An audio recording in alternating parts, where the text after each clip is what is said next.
You are in the Hoodwood. I'm the Black Bandit, KJ Green, welcoming you to another edition of Sports from the Hoodwood for November 23rd, 2022. Coming up in this short stack edition, we're going to try a few other different things this week. We're going to look at the World Cup. Already started? Are there upsets in the making? And have they already happened? Week 11, the Thanksgiving Day games, and the first 5 on Sunday. We also have Phat, Head Slap, a new Hoodwood Hot 5, different from the college poll, but one that you'll want to see nonetheless. And of course, another final word from Wood. All that is going to be fast and furious. Maybe you call it short stack edition. But nevertheless, it's Sports from the Hoodwood coming at you. Let's go!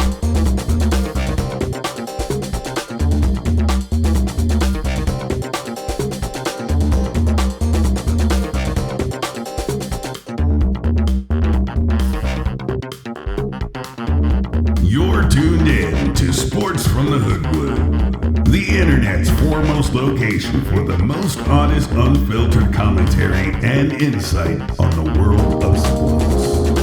Now, once again, here's Hoodwood's hometown hero, KJ Green. Greetings from the Hoodwood, where people think of short things, and Snuffy thinks of a stomach. Talking about shortbread. But nevertheless, we're going to do a shortened version of Hoodwood. I'm your man, KJ Green, welcoming you back to another fast-paced, fact-filled edition of Sports from the Hoodwood. And let's start out with the World Cup.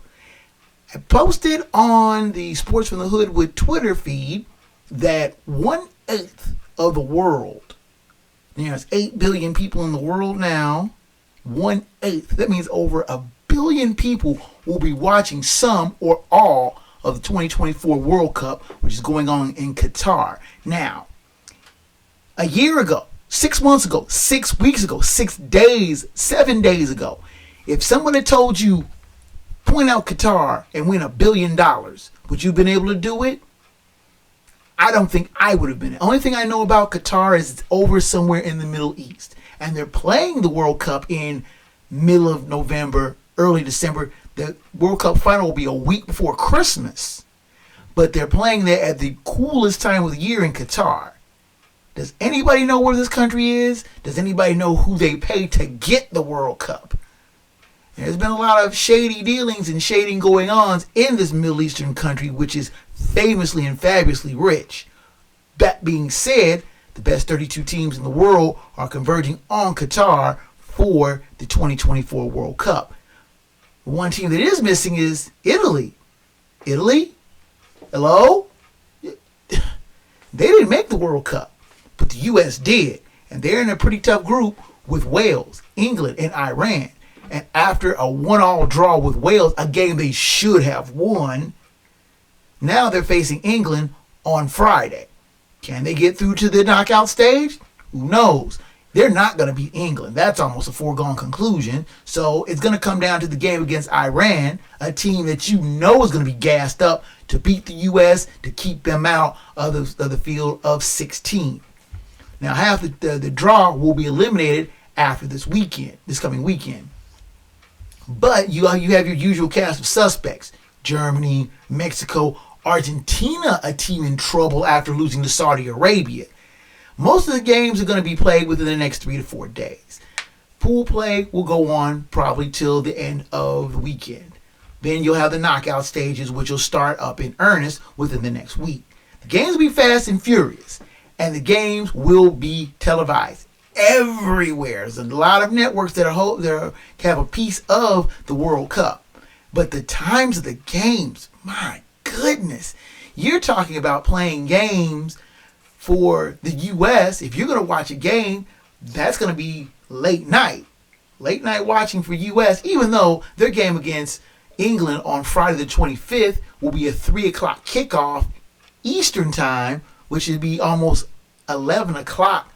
I guess it's Qatarian time. I don't know. But the time difference is basically 8 hours. And everybody is still trying to figure out how did Qatar get the World Cup? But that's neither here nor there. Who do I think is going to be the favorite? You know, like I said, you got your usual suspects. Mexico, Germany, France always has a good team. Argentina, a team that I thought might have been a sleeper pick to get deep, already taking that loss, as I mentioned before.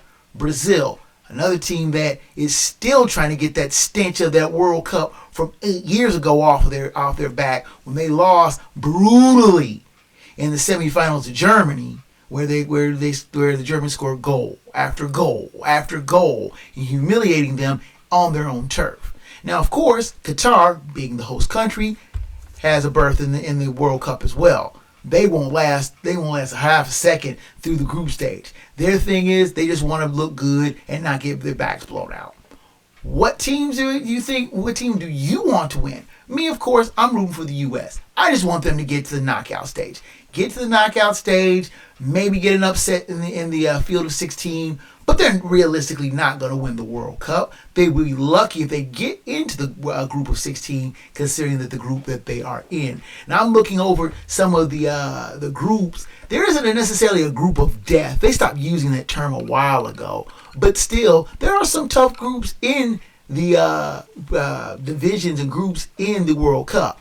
I'm looking at a group like Group G, where you see Brazil. They should be able to dominate that group. And then you're looking at Group C, again, there's that Argentinian club again. But they've already had trouble with Saudi Arabia, and they will have trouble with Poland and Mexico. They might not get out of the group stage. But as a courtesy and a service to the people who do like soccer, we'll keep an eye on the World Cup and do some weekly reporting on it as the stages go along. Take a quick time out. Come back with Week 12. First half of the picks. Breaking them up this time. Going to do 8 picks this week, this show. And then the other 8 we'll do here in a couple of days. Sports from Hoodwood comes back at you after this.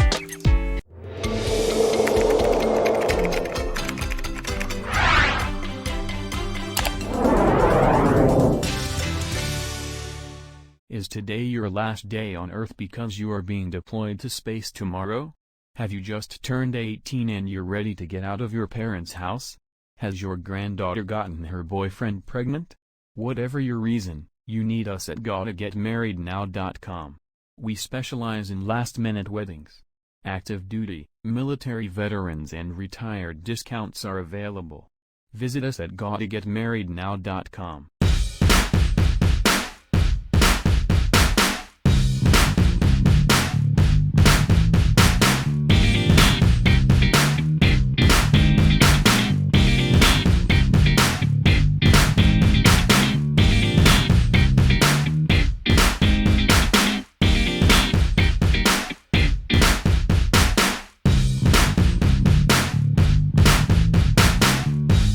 You're tuned in to Sports from the Hoodwood, the internet's foremost location for the most honest insight, thorough analysis, and unfiltered opinion on the world of sports. Now, once again, here's the man of the hour, After Hours, your host, KJ Green. You are back in the Hoodwood. My name is KJ Green, and this is a shortened version of Sports from the Hoodwood. And for some reason, Snuffy is obsessed with short things. Now he wants to date with Strawberry Shortcake. Is this shit a little old for you? Trying to figure out this dog, it'll be the death of me. Let's figure out the NFL Week 12 picks instead, shall we? We had another solid week, 10-4, and the losses, again, one of those didn't make any sense. If you said that you thought the Giants were going to lose to the Lions, no, you didn't. Stop lying. You know better. The odds are provided by ESPN for comparison entertainment purposes only. If you bet the Lions and lose the Christmas shopping money, that's on you. Don't call me because I have no money to spare you. Let's start out with the Thanksgiving Day games. The first game on the docket is the 7-3 Bills taking on the 4-6 Lions at Ford Field in Detroit. 12:30 kickoff on CBS. The Bills are 9.5-point favorites. Last week, the Bills defeated the Browns 31-23, while the Lions defeated the Giants 31-18.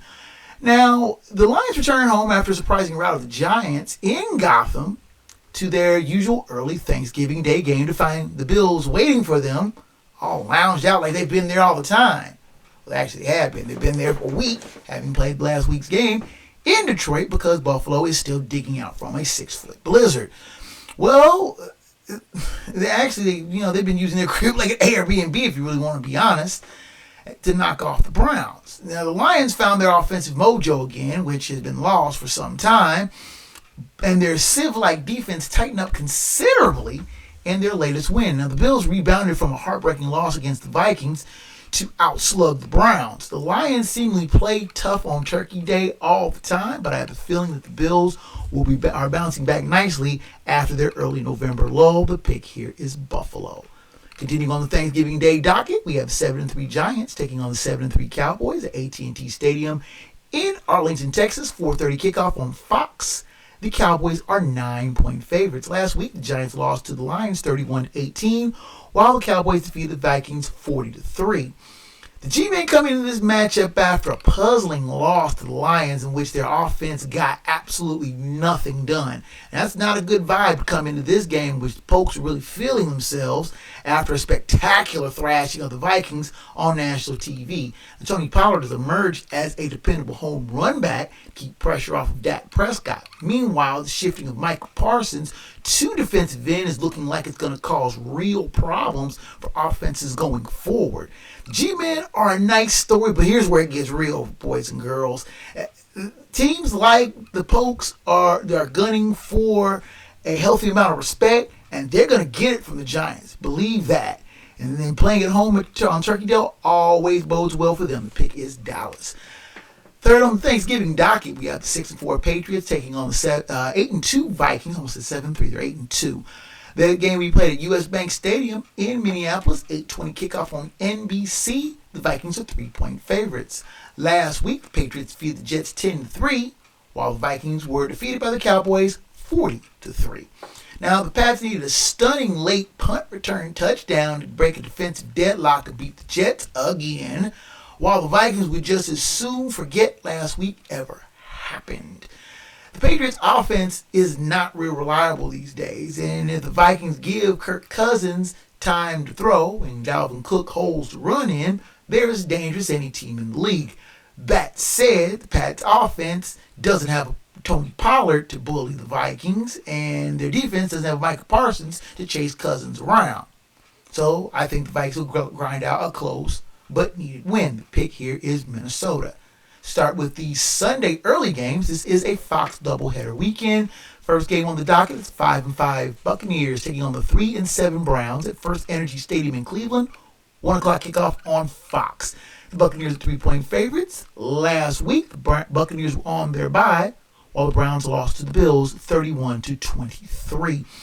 The Bucs need to be rightfully wary of their opponent. The Browns aren't fearsome, yet they are far from a pushover, as Buffalo can readily attest, as they were pushed hard at their game in Detroit. The Bucs are a deeply flawed offensive team. As the Fast Facts has shown you, they have not scored more than 21 points in any of their wins. Now, despite the ageless Tom Brady still piling as usual at quarterback, playing like a young Thundercat, the Browns defense can cause havoc here and there and score more in their loss last week than the Bucs have scored in any win. Go figure that out. But I can't trust the Browns. Can't trust them at all. I can't trust them to put together a consistent game to pull out the win. So the pick is Tampa Bay. Next on the docket, we have the 6-4 Bengals taking on the 7-3 Titans at Nissan Stadium in Nashville. 1 o'clock kickoff on CBS. The Bengals are a 1.5-point favorite. Last week, the Bengals defeated the Steelers 37-30, while the Titans defeated the Packers 27-17. Both teams coming off of impressive road wins in very hostile venues. Joe Burrow was showing the kind of swashbuckling grit that has endeared him to the Bengals faithful. And he's facing a team that sacked him 9 times in the divisional round last year. And that's going to be sure to test his resolve and mettle. Now, Titans fans knock Ryan Tannehill for all his flaws and all his foibles, but given the frightening alternative, you know what? They're going to keep the mumbles and grumbles to themselves. Now, Derrick Henry is a beast, period. And the Bengals will have their hands full trying to slow him down, much less trying to stop him. Now, the Bengals are a surprising road favorite, which makes no sense to me. Something strikes this as me being all wrong. The Bengals have yet to patch together a 3-game winning streak. They've won 2, and after winning 2, they've lost 1. I cannot see them cobbling together a 3-game winning streak. I see that pattern continuing as a continuation of a frustrating season. The picker is Tennessee. That's the Hoodwood upset of the week. Continuing on the docket, we have the 3-8 Bears at the 6-4 Jets, game being played at MetLife Stadium in East Rutherford, New Jersey. It's 1 o'clock kickoff on CBS. The Jets are 6-point favorites. Last week, the Bears lost to the Falcons 27-24, while the Jets lost to the Patriots 10-3. Both teams coming off road losses and winnable games. Half of the Jets' 4 losses have been to their nemesis, the Pats. So it's tough to gauge if the Jets are just fear the Pats or the Pats just have their number. In any case, the Jets are still trying to figure out their quarterback situation, as Robert Saleh has not really committed to Zach Wilson as their starting quarterback coming up. Now, the Bears have no question of who their quarterback is. Justin Fields has been playing lights out. And even though in a loss, he was stand-up enough guy to apologize to his defense for not playing hard enough. Do you not like a quarterback like that? As much as I smell an upset brewing here, I can't trust the Bears. Let's be real. Somehow, some way, the Jets find out a way to beat their lesser opponents. The pick here is the New York Jets. Next on the docket, we have the 1-8-1 Texans taking on the 6-2 Dolphins. That game is being played at Hard Rock Stadium in Miami Gardens, Florida. It's 1 o'clock kickoff on CBS. The Dolphins are 12-point favorites. Last week, the Texans lost to the Commanders 23-10, while the Dolphins were on their bye. Now, something about the Dolphins is just exciting and kind of frightening at the same time. Tua Tagovailoa has been throwing the ball around like a beast. And the Texans have been spiraling out of control in this downward spiral pretty much all year. Give a hot quarterback against a beleaguered defense. This game has ugly written all over it. Also has a lock written all over it. Miami is the Hoodwood lock of the week. Finally, on the early docket, we have the 5-6 Falcons at the 6-5 Commanders. Game being played at FedEx Field in Landover, Maryland. 1 o'clock kickoff on Fox. The Commanders are 3.5-point favorites. Last week, the Falcons defeated the Bears 27-24, while the Commanders defeated the Texans 23-10.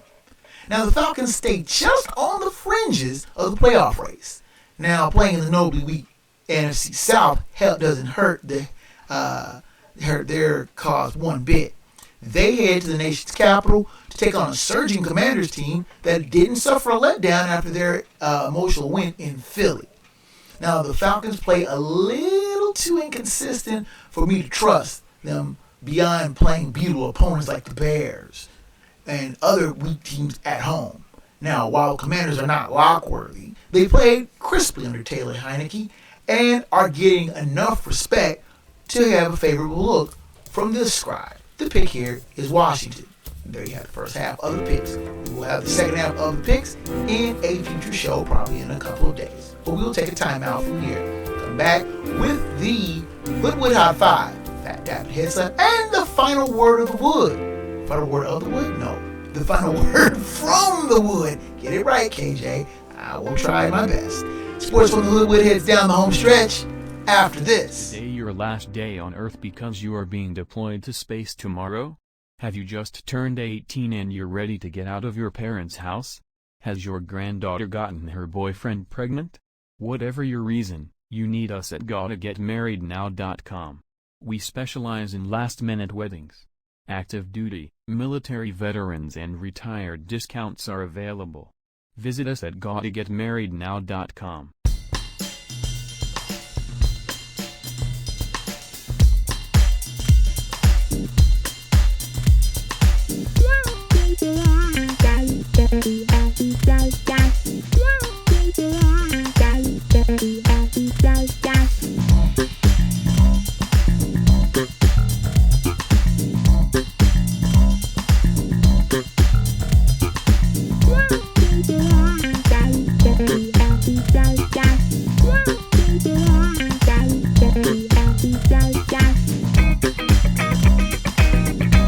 You're tuned into Sports from the Hoodwood, the internet's foremost location for no-nonsense commentary, insight, and opinions on the world of sports. Here now live in living color, black by popular demand, your host, KJ Green. You are back in the Hoodwood. My name is KJ Green, and short line, Really? Somebody get the pen away from the dog, please. Let's look at the Hoodwood Hot 5.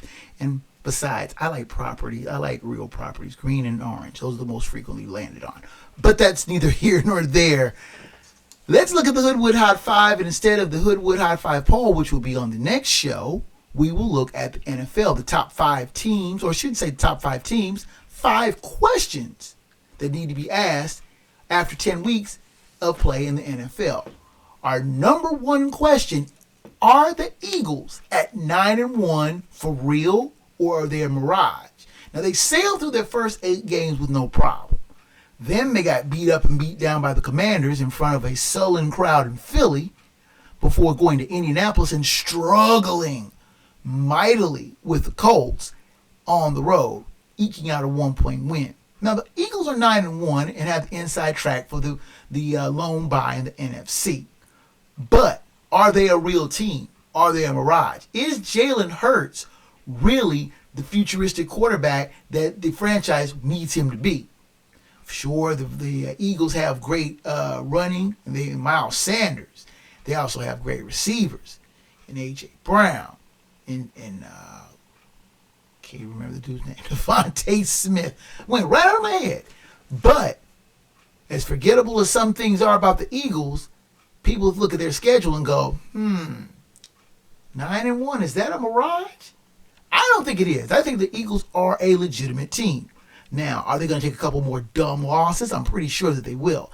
The Eagles always manage to find 1 or 2 games that they have no business losing and end up losing. But I still think 14 wins is a realistic goal for the team in green and white.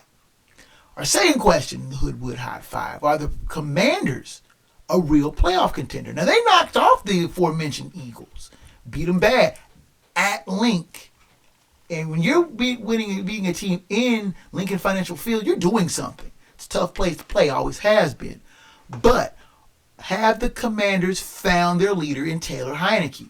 Carson Wentz, I don't think he's going to get off the bench. Now, I know you're not supposed to lose your job due to injury, but the team has played better under Taylor Heineke. And this team in the rugged NFC East, now, remember, the Commanders are still in last place, even though they're 6-5. You got the Giants, you got the Pokes, you've got the aforementioned Eagles, all of them that they've got to climb over to get into any sort of playoff spot. I don't think they're catching the Eagles, to be honestly, but they can catch the Giants, who I don't think are going to be able to keep up this pace. The Cowboys may be asking a little bit much, but there are playoff spots to be garnered. And Washington, I think, is a legit playoff contender. Our third question in the Hoodwood Hot 5, are the Bengals the dark horse that no one wants to deal with? Now, remember, the Bengals are the defending AFC champions. But in this realistic world, that's going to about amount to a hill of beans. Many people see the Bengals run last year to the Super Bowl as a fluke, a big fluke. The team got hot at the right time. Joe Burrow played out of his mind. And the defense made some really good stops and some really good pickups to storm through the playoffs. I thought the Bengals were playing with house money after they beat the Raiders, to be honest with you, the wild card round. Are they a dark horse? Looking at their schedule down the stretch, boy, you got the Titans, the Browns, a team that the Bengals cannot figure out. After that, you have the Chiefs. Hello. You also have the Patriots, the Buccaneers, the Bills, the Ravens. This isn't me picking names out of a hat. This is their schedule going down the stretch. There are no soft teams on the rest of their docket. You might say the Browns, but Joe Burrow has yet to beat the Browns in his career. Now, the game is going to be at Paycor, so that might give them a break. That said, you still have the Chiefs coming to town. You still have to go to New England. You still have to go to Tampa.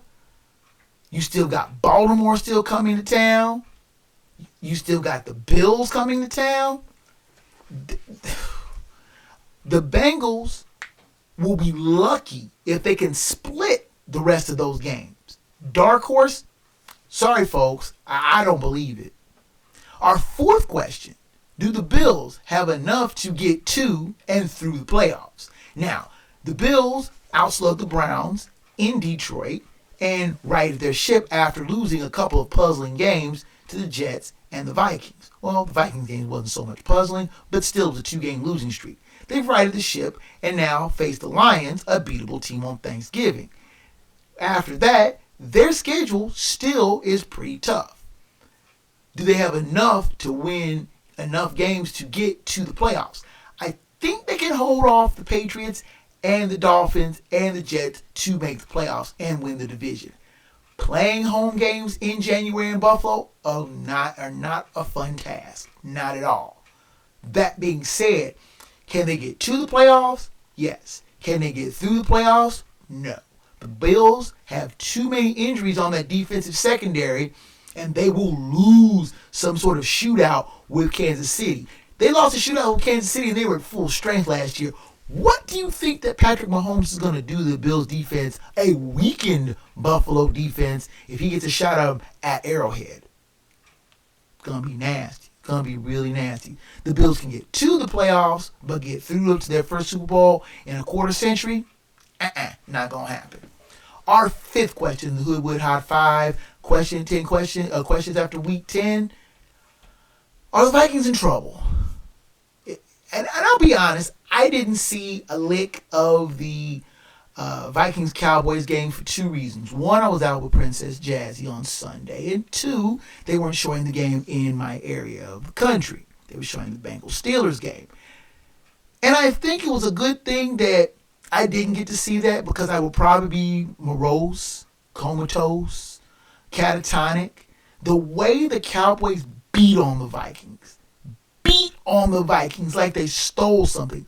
40-3. If that had happened at AT&T Stadium, I'd have said, you know what? Bad day at Black Rock. But the game happened at home, at US Bank Stadium. When Micah Parsons stripped Kirk Cousins to get a sack strip. And it was like, Kirk Cousins rolls out, and he's standing there, patting the ball. And Micah Parsons is bearing down on him like a submarine missile, and everybody's going, he's behind you. And Kirk Cousins is just oblivious, and pow, he gets hit, strip sack, fumble. The Pokes get great field position. It was just downhill from there. 40-3. They couldn't run. They couldn't pass. They couldn't stop the run.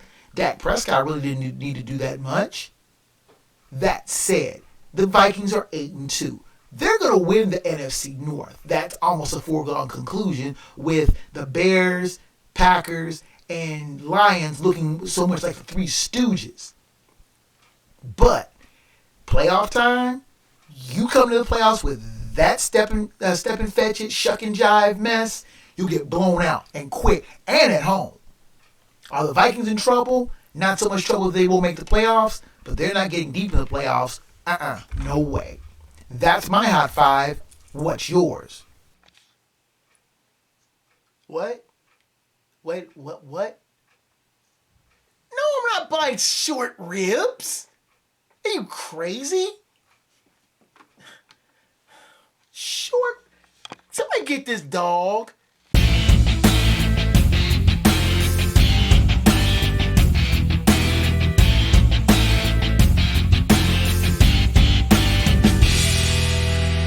Our Phat Dap head slap of the week. We'll start out with Phat Dap. Phat Dap going to Bengals wide receiver Jamar Chase, who this holiday season gives back to the community. He donated buying 200 turkeys at a local grocery store to be distributed to needy families in the greater Cincinnati area. Now, Chase has been on the injured reserve list for the last couple of weeks with a bum hip, but that didn't stop him from going out to a local grocery store and footing the bills for the holiday meat.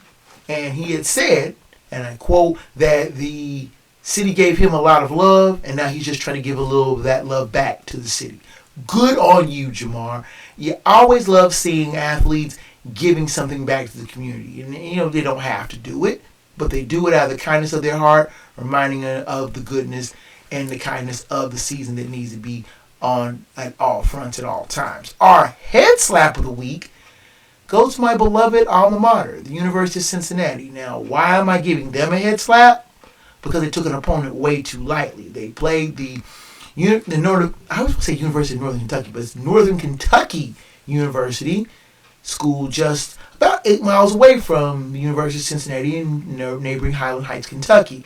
Now, UC, when they were renovating Fifth Third Arena, were able to use Northern Kentucky's accommodations, the very fine Truist Arena, for the 2017-18 season. Northern Kentucky's stipulation was, okay, but you have to play us down here twice, and we play you up in Cincinnati once. UC agreed to the deal, and they beat the Norse 78-65 a couple seasons back. But the Norse turned the tables on the Bearcats in Highland Heights, beating them 64-51, and their fans gleefully stormed the court for their first ever win over the Bearcats. And to think, the Bearcats have to go to Truist Arena within the next couple of years to fulfill their contract. Head slap to the Bearcats for taking an opponent way too lightly, and now the Bearcats are on a 3-game losing streak because they went to Maui for the Maui Gym Classic and have been beaten by Arizona and Ohio State. Dark times for my modern basketball. I can only hope it can right the ship. And now, without much further ado, let's go to the final word from the Wood.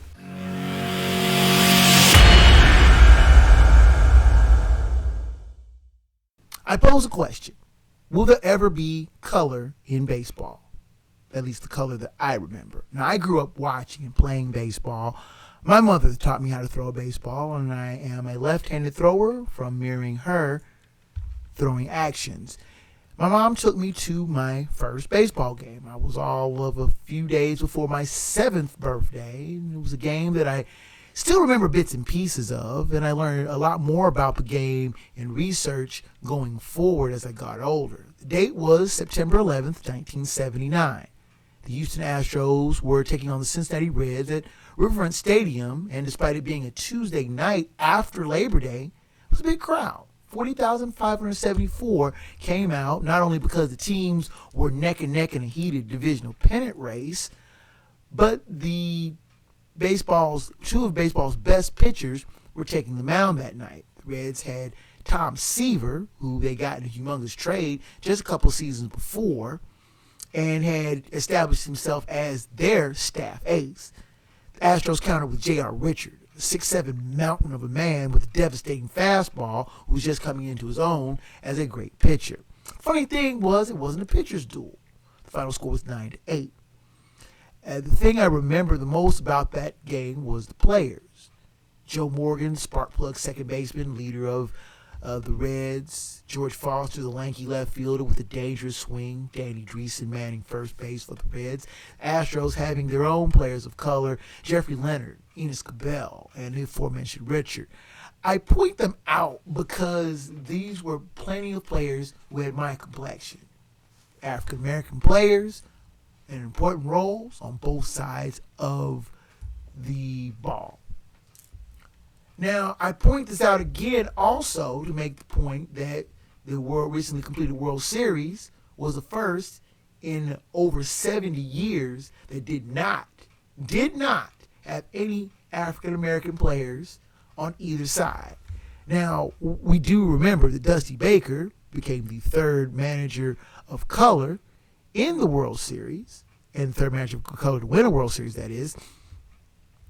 But there were no players of color on either roster. Now, there were some Afro-Latino players on both teams, to be sure, but aside from Dusty Baker, there were no players of color on either roster. And I think that itself is sad. I grew up watching great players who looked like me on the field. I played Little League, trying to snag fly balls in as a scattergunned outfielder for the Northern Hills Corey League in my youth, and then swinging and missing at curveballs in high school. I played the game, and there were a number of players of color that I played with and played against. They played alongside me in high school and in Little League. But as I got into my 20s, and more so in my 30s and 40s, players of color started to dwindle, then diminish, then almost disappear in Major League Baseball. Right now, there are 7.2% of the playing population that is of African American. That percentage is topped by the number of players of color playing hockey in the U.S. Hockey.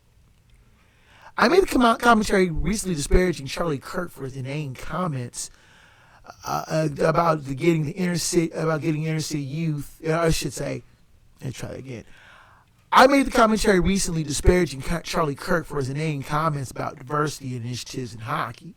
Though I am very aware of the programs to get inner city youth and particularly young players of color to play baseball, I see that the efforts are not gaining traction. You see more and more players that are being drawn to football and basketball. And I heard a commentator once say there was one reason only that they're being drawn: money. Not so much the money being paid out to baseball players, because an enormous sum of money is being paid out to pro athletes who have hit their free agency, but the money to get the bats, get the balls, get the equipment, and the money that football and baseball players can make quicker when they turn pro, as opposed to the long drawn out process it takes for players to get to the major leagues and make the immense amount of money. You're looking at a few years beating the bushes in the minors and then getting to and sticking in the Major League Baseball to the point where you can make the generationally changing wealth. Many young players of color are not willing to sit and wait for that. Will we ever see an entire lineup of players like what happened in 1971 when the Pirates fielded an all-black lineup? Though 4 of the players in that lineup happen to be Afro-Latino, it still got noticed. Will it ever happen again? I doubt it. I just want to see some black players on the teams here and there. I don't think that's asking too much. And that is the final word from the Wood.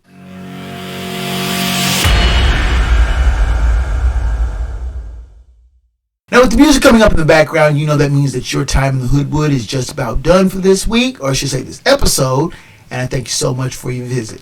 Now, the show's email is kjgreen@sportsfromthehoodwood.com. Please send me emails regarding show topics, questions, comments on the show, and as well as praise and criticism. I welcome your correspondence, and I will try to get back to you as quickly as I can. Now, the show's website is sportsfromthehoodwood.com.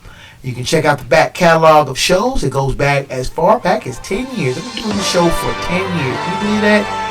I also have other audio feeds as well as things that I've run across. Try to post on there as often as possible. The show, like I said, is also on YouTube. You can catch the video podcast on YouTube. Link to the podcast is on Facebook and Twitter. It has a new feed, which is @Hoodwood Sports. Send me a tweet, send it back just as quickly as possible. Audio version is also on Spotify, Amazon Music, Stitcher, iMusic, and other fine podcast platforms and providers. If the Hoodwood is not on your favorite, ask for it. Drop me a line, and I'll do what I can do to see. I'll see what I can do to get it there as quickly as possible. Special thanks to Rage Pictures for the continued production assistance with the show. And that's it from the Hoodwood, ladies and gentlemen. I will be back later in the week with the rest of the picks. More Hoodwood Hot 5, another Fat Dap Head Slap, and another final word from the woods. So, I'll see you later in the week. Until next time, fellow sports fans, I'm KJ Green, 30. Sports from the Hoodwood is a Black Bandit Productions and Enterprises presentation of a 551 Audio and Films production.